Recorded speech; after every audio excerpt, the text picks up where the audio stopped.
विदर्भ विदर्भ म्हटल्यावर डोळ्यासमोर येते ते पांढरं सोनं। यवतमाळनंतर चंद्रपूर जिल्ह्याला पांढऱ्या सोन्याचा जिल्हा संबोधतात। चंद्रपूर हा वनसंपन्न खनिज संपन्न जिल्हा आहे। त्यापाठोपाठ चंद्रपूर हे कापसासाठी प्रसिद्ध आहे।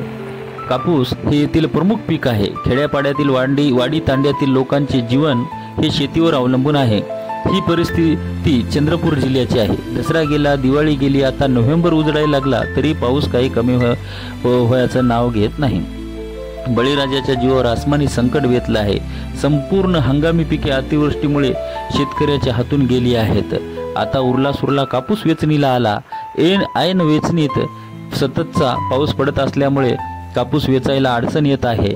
पावसात भिजून कापूस लाल पडत असून आतली सरकीही कोमेजून जात आहे। पाऊस काही थांबायचे नाव घेत नाही आणि शेतकऱ्याला कापूस वेचून काही घरी न्या जमत नाही। आता शेतकऱ्यांनी काय करावे हे काही कळत नाही। मी तर एवढेच म्हणेल, आपलीच शेती आणि आपलीच माती।